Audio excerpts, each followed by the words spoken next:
మత్తయి రాసిన సువార్త 5వ అధ్యాయము 23వ వచనం నుండి, కావున నీవు బలిపీఠమునొద్ద అర్పణ దేవునికి అర్పించుచుండగా నీ మీద నీ సహోదరునికి విరోధమేమైనా కలదని అర్పణ అర్పించుచుండగా నీకు తెలిసినప్పుడు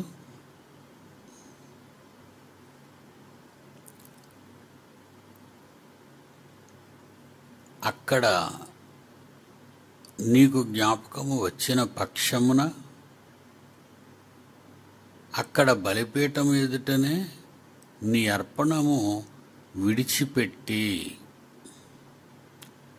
మొదట వెళ్ళి నీ సహోదరునితో సమాధానపడము. అలా సమాధాన పడిన తరువాత వచ్చి నీ అర్పణ అర్పింపము.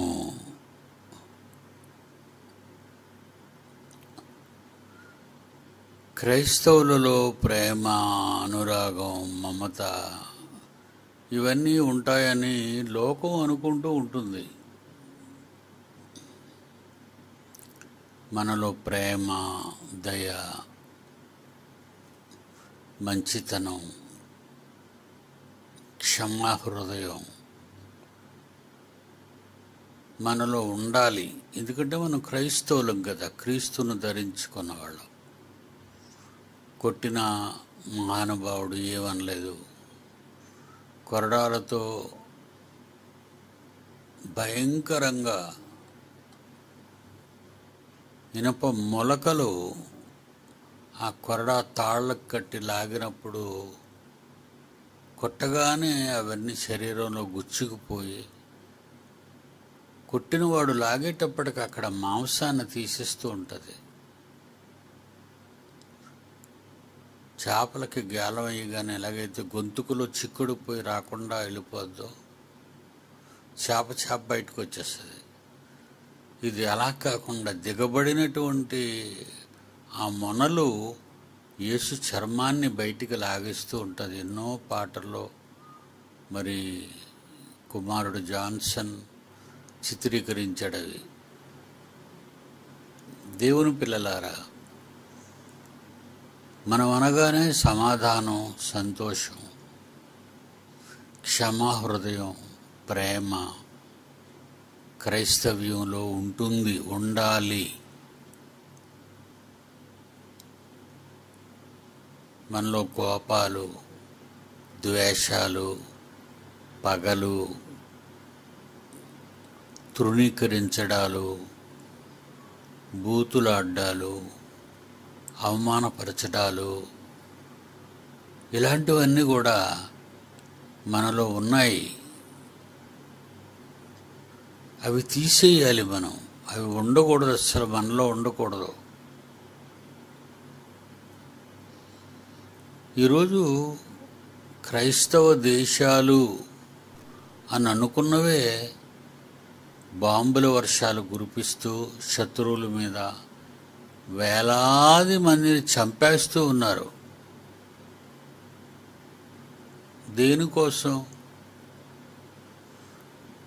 మనుషులు ఎవరు? దేవుని పిల్లలు. దేవుని పిల్లలైన మనుషుల్ని బాంబుల వర్షాలు కురిపించి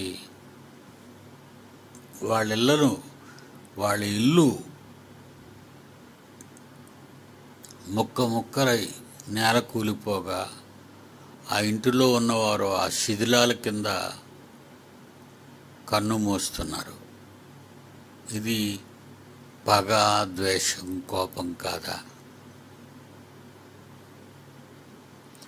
రెండు దేశాలు, శత్రు దేశాలు రెండు ఒకదాని మీద ఒకటి ఇలాగ ప్రపంచ దేశాలలో శాంతి లేదు, సమాధానం లేదు, ప్రేమ లేదు, దయ లేదు, కనికరం లేదు. కొన్ని వేల మంది పిల్లలు, చిన్న పిల్లలండి, తల్లిదండ్రులు లేక వాళ్ళ ఆకలి ఆర్తనాదాలు విని అన్నం పెట్టక భయానకమైన వాతావరణంలో ఆసియా ఖండంలో కొంత, యూరప్ ఖండంలో కొంత, ఆఫ్రికా ఖండంలో కొంత, ఎన్నో దేశాలు మంచినీళ్ళు దొరకక, బట్టలు లేక, భోజనము పెట్టక అందరూ అలమటించిపోతున్నారు. పగ, ద్వేషం, ఇంతకీ దేనికి పోరాటాలు చేస్తున్నారంటే వాళ్ళ దేశంలో కొంత భూభాగాన్ని వీళ్ళకిచ్చేయమని. నిజంగా అంత సువిశాలమైనటువంటి రష్యా దేశం ఏదో చిన్న ముక్కండి, యుక్రెయిన్. ఆ దేశంలో కొంత భాగాన్ని ఇచ్చేయమని. ఇది 2వ సంవత్సరం అండి యుద్ధం ప్రారంభించి. ఎంత దారుణం! అలాగే భూమి మీద సువిశాల దేశంలో చైనా ఒకటి, అది క్రిందున్న తైవాన్ దేశం చాలా చిన్నదండి, ద్వీపం, అది సముద్రంలో చిన్న ముక్క. ఆ దేశం ఇచ్చేయమని కాళ్ళు దువ్వుతున్నారండి యుద్ధం చేయటానికి. పగ, ఆక్రమణ, దురాక్రమణ. పాకిస్తాన్ మన దేశం నుంచి విడిపోయింది. విడిపోయిన వాళ్ళు చక్కగా వాళ్ళు బ్రతకొచ్చు కదా. ప్రక్కనున్న భారతదేశం మీద 2 సార్లు యుద్ధానికి వచ్చాడు. ఇప్పుడు కూడా కాళ్ళు దువ్వుతున్నాడు. ప్రతి దేశానికి ఒక దేశం అంటే భయం, ఎప్పుడు ఏ రాత్రి బాంబుల వర్షాలు కురిపిస్తారో అని. ఇదంతా ఎందుకు జరుగుతుంది అని మనం ఆలోచిస్తే దురాక్రమణ, దురాలోచన, కక్ష, పగ, ద్వేషం. చూసారండి, మానవ శరీరాలలో ఎలాంటి భయంకరమైనటువంటి పరిస్థితులు చోటు చేసుకున్నాయండి మన దేహాల్లోనే. మనం పెంచి పోషిస్తున్నామే ఈ శరీరాన్ని. దానికి పౌడర్లా, బట్టలా, స్నోలా, క్రీములా, చెప్పులా, బంగారమా, పడుకోవడానికి మంచమా, ఎన్నండి, తినడానికి, తిరగటానికి, కట్టుకోవటానికి, శరీరానికి మన బ్రతుకంతా, అది బ్రతుకు కాలమంతా దానికి సేవ చేసుకుంటూనే ఉంటామండి.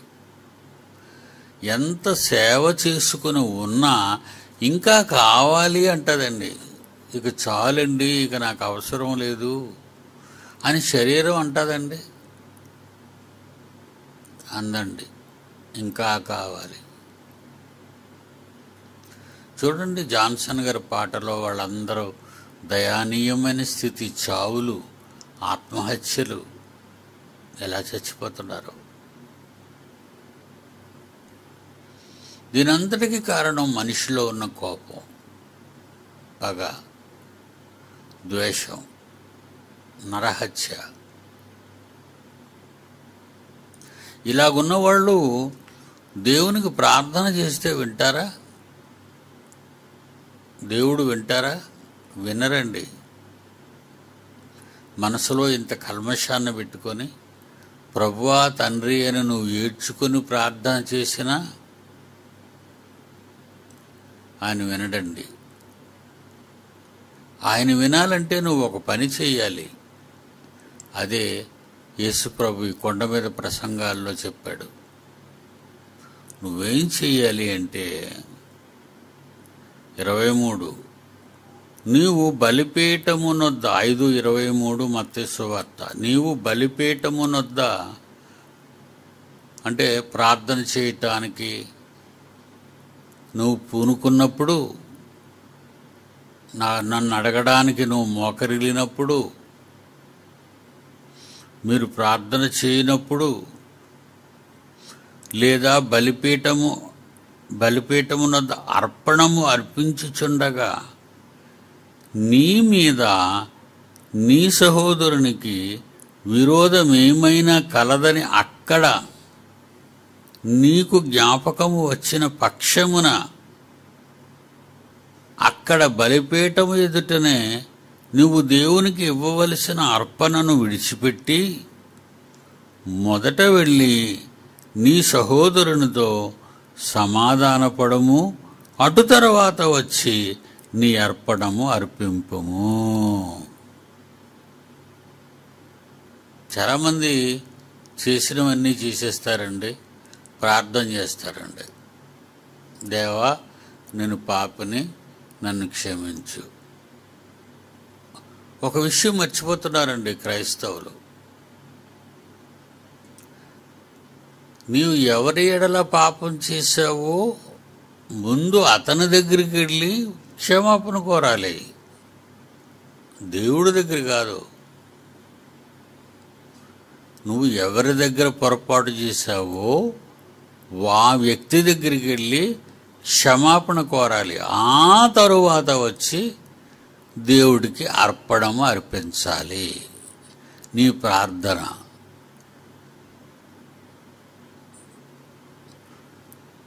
బయట అన్నీ చేసి అందరినీ బాధ పెట్టి, అందరినీ తిట్టుకుంటూ, అందరి మీద నానా చాడీలు చెప్పుకుంటూ, నిష్టం వచ్చినట్టు తిరిగి నువ్వు ప్రార్థన చేయటం ఏంటి? అందుకే మీ అందరికీ ఒక విషయాన్ని చెప్తాను. ఒక వ్యక్తి, ఆడే కానీ మగే కానీ, ఎదుటివారి ఎడల లేనిపోని మాటలు చెప్పి మళ్ళా ప్రార్థనలో కూర్చుంటే ఆ వ్యక్తికి ప్రార్థన ఇవ్వకండి. అర్థమైంది? ఆడవాళ్ళు, మగవాళ్ళు. ఒక వ్యక్తి పొరపాటు చేసి సహోదరుడి ఎడల, సహోదరి ఎడల ముఖం మార్చుకొని తిరుగుతూ ఆమెతో మాట్లాడకుండా, వాళ్ళతో మీరు మాట్లాడకుండా ఉండాలి అప్పుడు. ఎందుకంటే సహోదరుడితో వెళ్ళి రాజీపడు, అక్కయ్య తప్పైపోయింది, నన్ను క్షమించు, అన్నా నేను తప్పు చేశాను, నీ ఎడల నన్ను క్షమించు అని ఒప్పుకున్న తర్వాత ఆ సహోదరుడు ఆ సహోదరి సంతోషించిన తర్వాత వచ్చి అప్పుడు నీ తప్పు దేవుడి దగ్గర ఒప్పుకో, దేవుడు క్షమిస్తాడు. నువ్వు చేసినవన్నీ అందరితోని చేసేసి అందరితో గొడవలు పడి అందరినీ తిట్టుకుంటూ అందరినీ శపిస్తూ నువ్వు మళ్ళా దేవుడి దగ్గరకు వచ్చి తప్పైపోయింది తండ్రి, నన్ను క్షమించు అని నువ్వు అనవసరం లేదు.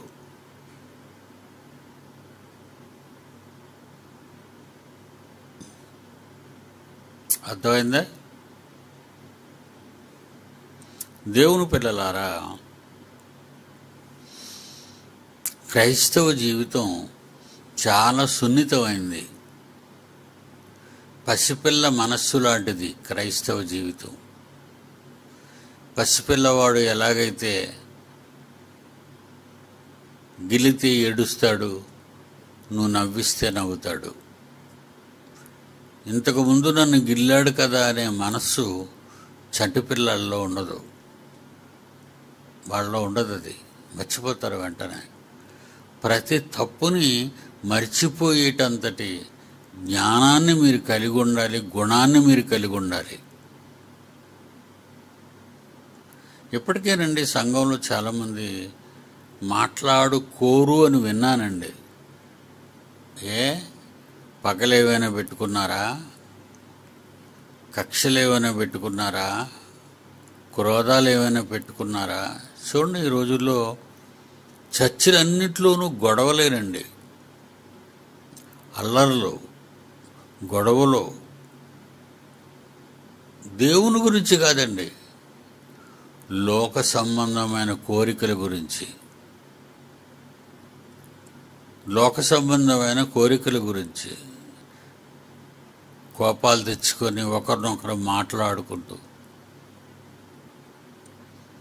విషయం ఏంటంటే, ఒక విషయం నన్ను కలచివేస్తూ ఉంటుందండి. మన చర్చిలో చాలా కాలం క్రితం ఇద్దరు కొట్టుకున్నారండి. మగాళ్ళు కాదండి, ఆడోళ్ళే. ఇద్దరు కొట్టుకున్నారండి. కొట్టుకోవడంతో కాదండి, రక్తం వచ్చినట్టుగా కొట్టుకున్నారండి. ఎంత భయానకమైన వాతావరణం అండి, ఎంత భయంకరమైన వాతావరణం.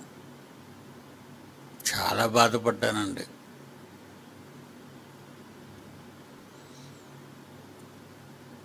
ఇప్పుడు వీళ్ళు కొట్టుకోవడం తాగిపోయిందా, రక్తాలు వచ్చినట్టు కొట్టుకోవడం తాగిపోయిందా? ఈమెల్లి తన భార్యకి తన భర్తకు చెప్పింది, ఆమెల్లి తన భర్తకు చెప్పింది. అందులో ఒక ఆమె తన భర్త నా దగ్గరకు వచ్చి, అయ్యా ఇది చూసారా మీరు అంటే, నేను చూడలేదు నానే, విన్నాను. నువ్వు తగ్గిపో నాయనా, నువ్వు తగ్గిపో, దేవనొద్దు నాయనా, మర్చిపో, దేవుడు చూసుకుంటాడు.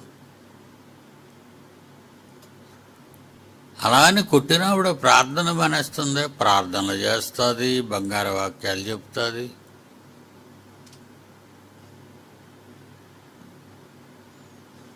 అర్థమైందా? కనుక ప్రియులారా, క్రైస్తవుల్లో ఇలాంటి వాళ్ళు ఉంటారా? ఉంటారండి. నరుక్కునే వాళ్ళు ఉంటారు, కొడవళ్లతో కోసుకునే వాళ్ళు ఉంటారు. దేవుడికి ఇది నచ్చుతండి.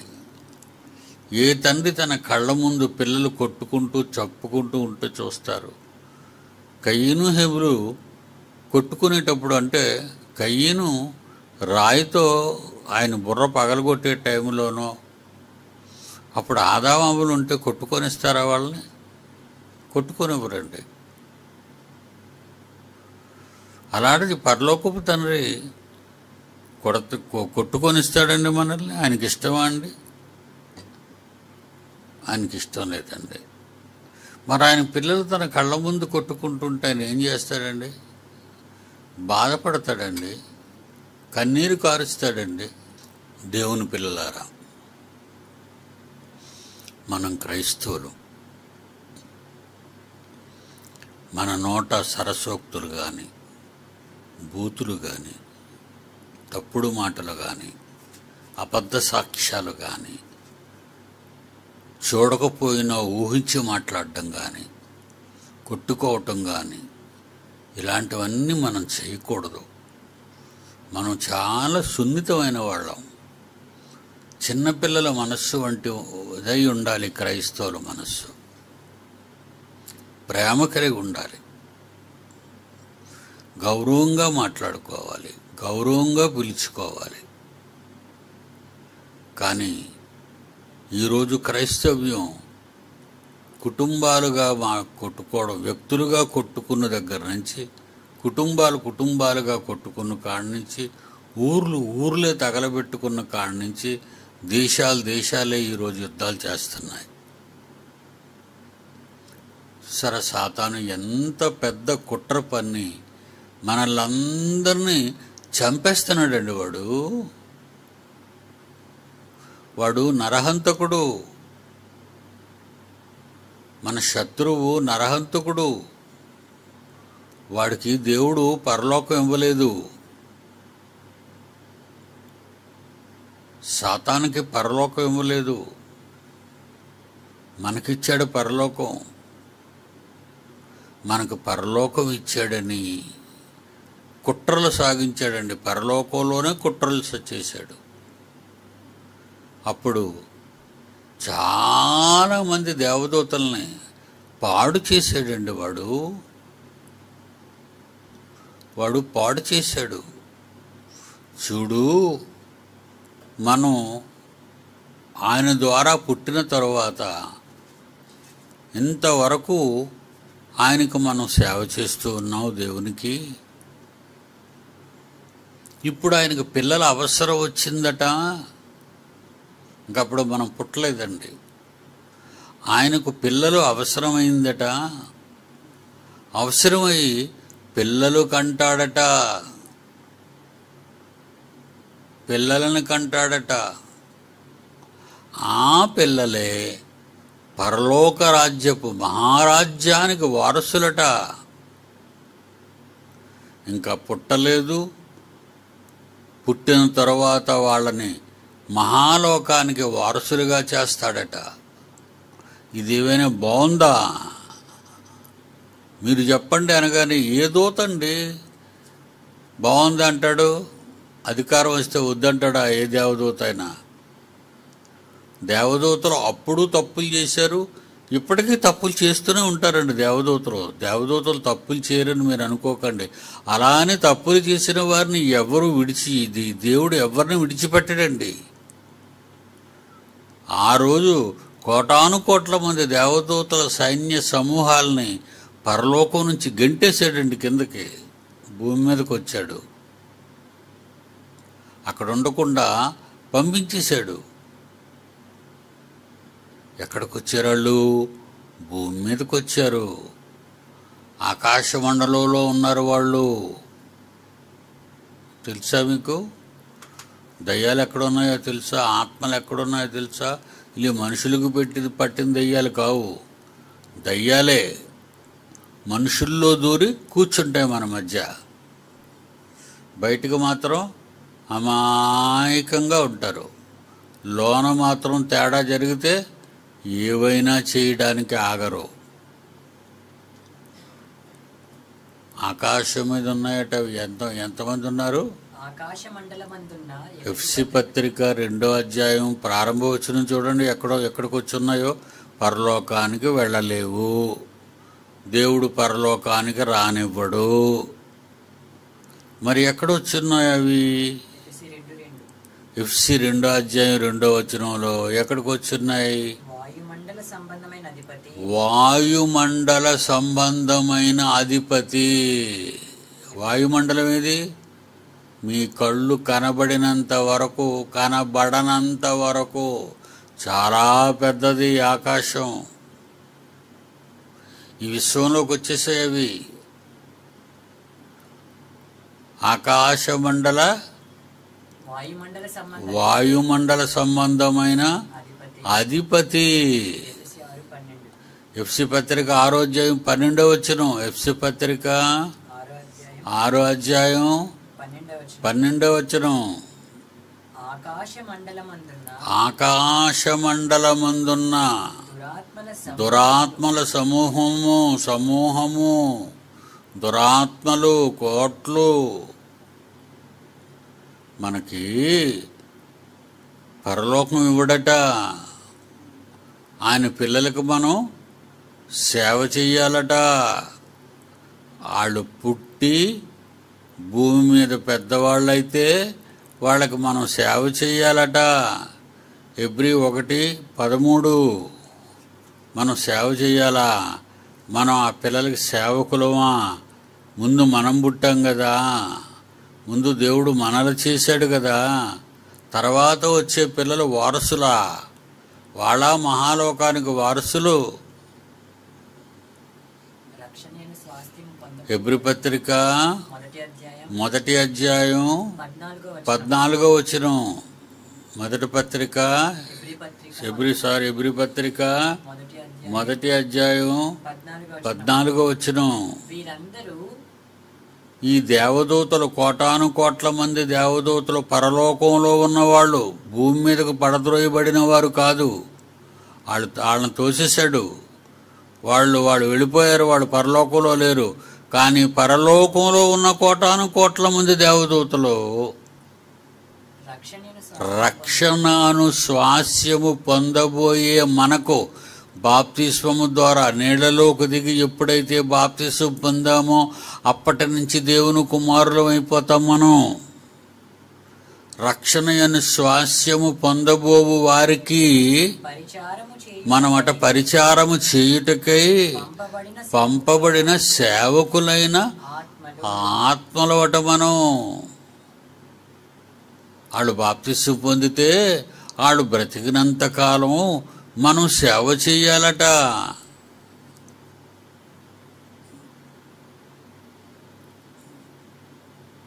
ఏమండి, సేవలు చేయాలా? మరి చాలా కోపం రాదండి దేవదూతలకి? ముందు తోయబడిన వారు వాళ్ళు మన మీద పగబట్టారండి. దేవుడు మన తర్వాత పుట్టినటువంటి వాళ్ళకి పరలోకం ఇవ్వబోతున్నాడు కనుక ఆ పరలోకానికి వెళ్ళనియ్యకుండా మనం జాగ్రత్తగా మనకు నియమించిన అగ్నిగుండానికి పాతాళానికి తీసుకెళ్ళిపోదాం. ఎలా ఉంది అని అందరూ ఆలోచించుకొని ఒక నిర్ణయానికి వచ్చారు. ఏటా నిర్ణయం? ఎలాగైనా దేవుని పిల్లలను మనం పాడు చెయ్యాలి.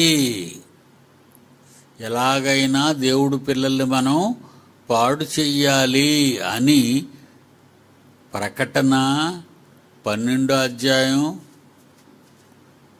భూమి మీదకి పడద్రోయబడిన తరువాత 12వ వచనం, ప్రకటన 12వ అధ్యాయం 12వ వచనం, భూమి సముద్రమా మీకు శ్రమ, అపవాది తనకు సమయము కొంచెమే అని వాడు తెలుసుకొని బహుక్రోధము గలవాడై మీ యొద్దకు దిగివచ్చి ఉన్నాడు. బహుక్రోధము గలవాడై మీ యొద్దకు దిగివచ్చాడు. ఇప్పుడు మిమ్మల్ని వెంటాడుతాడు, మిమ్మల్ని వేటాడుతాడు, మిమ్మల్ని మార్చేస్తాడు. కన్న తండ్రికి బాధ కదండి. తన పిల్లలందరూ పాడైపోతే కన్న తండ్రికి బాధ ఉండదా? ఎవరిని మృంగుదునా అని తిరుగుతున్నాడట మన మధ్యవాడు. అందుకే ఈ ఆకాశ మండలానికి వచ్చేసాడు. అక్కడి నుంచి మన అందరినీ చూస్తున్నాడు. ఇప్పుడు ఇక్కడ కూర్చున్న వారిలో ఎంతమంది దేవునికి ఇష్టలైన పిల్లలు? గొడవలు లేకుండా, అల్లరులు లేకుండా, మనస్పర్ధలు రాకుండా, కోపతాపాలు లేకుండా యేసుక్రీస్తులాగా సాధువుగా నెమ్మదిగా ఎవరుంటున్నారండి ఈరోజు? చెప్పండి. వాళ్ళ మీద వీళ్ళ మీద వాళ్ళు, అదలాగా ఇదిలాగా వీడిలాగా వడలాగా. ఏమండి, ఇవన్నీ మీకు తగునా? ఇవన్నీ మీకు తగుతాయా చెప్పండి? ఇలాంటివన్నీ కన్నతండ్రి బాధపడ్డా. ప్రకృతి చూసారా, ఒక మనిషికి ముఖం మీద ముడతలు పడగానే అయ్యో ఆయన ఏజ్డ్ అండి, ఓల్డ్ ఏజ్ అయిపోయిందండి ఆయనకి అని ఒకటి చెప్పరు. ఏంటో తెలుసా? పాపం ఈయన తొందరగా చచ్చిపోతాడండి అని. చూసారా, ఇప్పుడు క్యాన్సర్తో ఉన్నావిడ చూసారా? క్యాన్సర్ సరే, నేను ఆవిడ చూడండి, ఎంత జుట్టు ఉన్నప్పుడు ఎంత బాగుంది, జుట్టు లేనప్పుడు ఎలా అయిపోయింది. ఒక భయంకరమైన వైరస్, బ్యాక్టీరియా. చొంటి జుట్టు ఉంది, చక్కగా కొంచెం బలహీనంగా ఉంది. క్యాన్సర్ ముదరగానే ఎలాగైపోయిందండి, జుట్టు అంతా ఊడిపోద్దండి. అదిగండి, ఇదేనండి మానవ జీవితం. ఏమాత్రం దానికి తీసేనైనా ఎన్ని గొడవలు, ఎన్ని అల్లర్లు, ఎన్ని తగాదాలు, ఎంత సంపాదన. ఇదే కదండి మనుషుల్లో ఉన్నవి. ఇది వచ్చేటప్పుడు చెప్పదండి క్యాన్సరు, నువ్వు బాగుంటావు కానీ లోపల గూడు కట్టుకుంటుంది.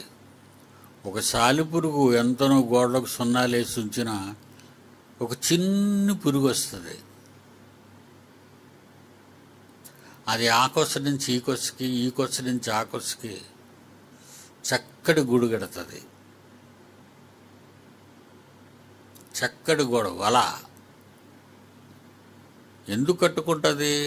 నిద్రపోవడానికి కాదు. ఆ గూటి దరిదాపుల్లోకి ఏ దోమ ఎగిరినా, ఏ ఈగ ఎగిరినా అందులో చిక్కడిపోద్ది.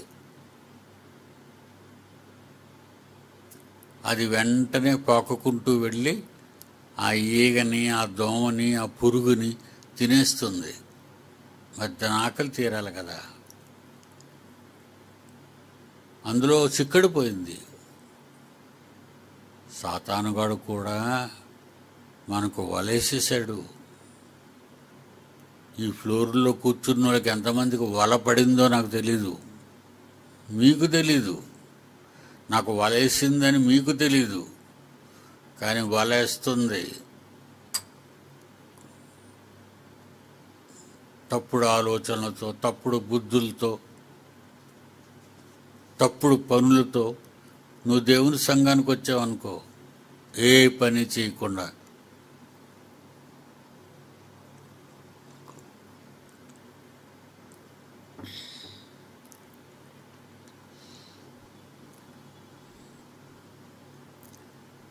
ఆ గూటికి చిక్కుడ ఎవరిని మృంగుదునా నిన్ను తినేస్తుంది. ఇదేనా మానవ జీవితం? ఏమాత్రం దానికైనా నీ ఆరాటం? ఎంతకాలం బ్రతుకుతావు? ఎన్ని సంవత్సరాలు జీవిస్తావు? నీ చావు కాలం నియంత్రించాడు దేవుడు. ఆమెకి ఎంతంటే ఒక 60 సంవత్సరాలు ఉండవు, 40 ఏళ్ళు ఉంటాయి.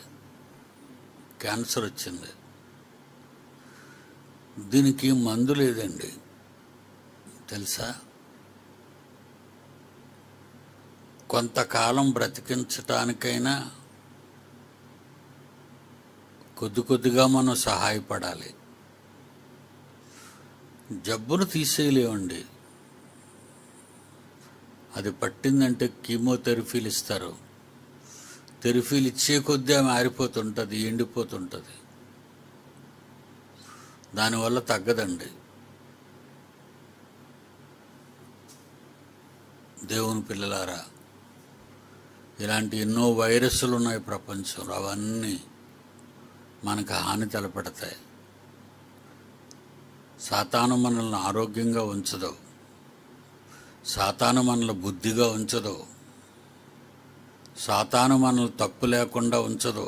చెయ్యి, పర్వాలేదు చెయ్యి, పర్వాలేదు చెయ్యి, మన అంతం చూస్తుంది అది. అందుకు నువ్వు బుద్ధి తెచ్చుకోవాలి. సహోదరులతో సామరస్యంగా ఉండాలి. ప్రేమ కలిగి జీవించాలి. అందుకే ఏమంటున్నాడు?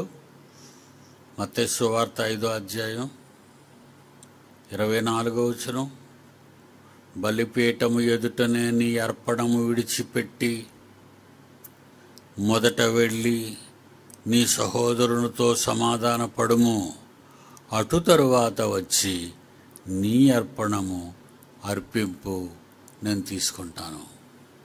నువ్వు ఎన్ని పట్టుకొని ప్రేమగల తండ్రి, కృపగల తండ్రి అని నువ్వు ప్రార్థన చేసినా నీ ప్రార్థన వినడు.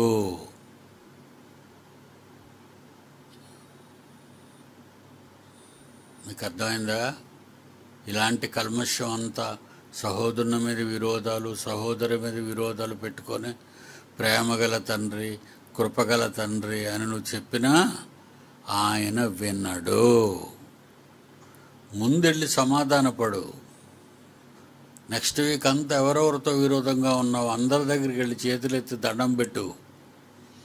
నేను తప్పు చేశాను అని చెప్పు. చెప్పిన తర్వాత వచ్చి ప్రేమ కలిగిన తండ్రి, కృప కలిగిన తండ్రి అని ప్రార్థన చేయి, ఆయన వింటాడు అన్నాడుగా ఇక్కడ. మొదట వెళ్ళి నీ సహోదరునితో సమాధాన పడుము. మొదట వెళ్ళి నీ సహోదరునితో సమాధానపడము, అడు తర్వాత వచ్చి నీ అర్పణము అర్పింపుము. నీ ప్రతివాదితో నీవు త్రావులో ఉండగానే త్వరగా వానితో సమాధానపడము. దేవుడు మిమ్మును దీవించునుగాక.